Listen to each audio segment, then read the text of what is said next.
reclaiming our empowerment, which is based in our speech. If we're going to import our speech from a medium of insincerity, then our speech itself becomes insincere and weak. But isn't that true, or hasn't that been true throughout history?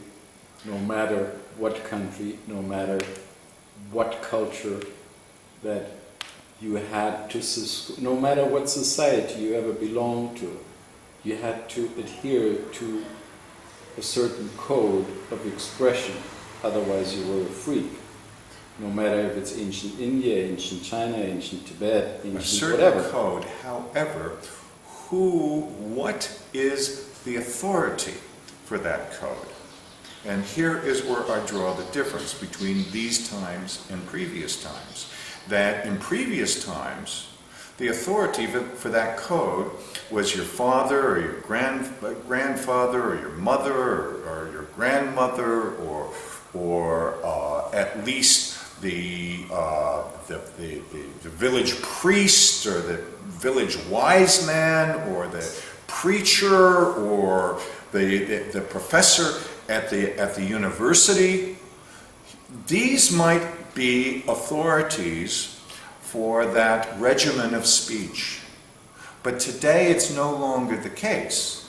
Today the authorities are Michael Jackson and the newscaster on the 6 o'clock news and the politician who is promising some wonderful thing that will never happen, or some terrible thing that probably will happen.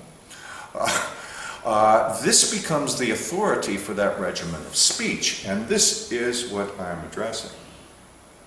But people all over the world start believing less and less in these sources. I mean, Believing in them. Believing in them. And this is actually even a greater problem. Because here you have people that are really throwing themselves into this sort of netherworld. Because on one hand, their speech, the paradigm of their speech, the strategies of the speech are imported directly from the mass media, and yet they don't believe in what the mass media has to say. Does that mean that we can no longer believe what we ourselves have to say? And I think that's the case. I think that because we've realized the vacuousness of mass media, and because our speech is imported from mass media, we don't even take our own speech serious anymore.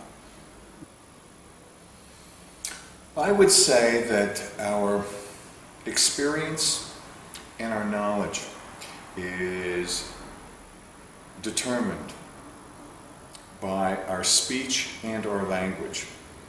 And I would also say that that if we are importing a word, an expression, an image from mass media, then we're also importing the potential of the experience and the knowledge of that imported world. So in other words, in the virtual world, when we see a neon sign that says, "The way out, exit," what are we to think? Is that the real exit to the virtual world, or is that the virtual exit to the virtual world? Where will that exit take us?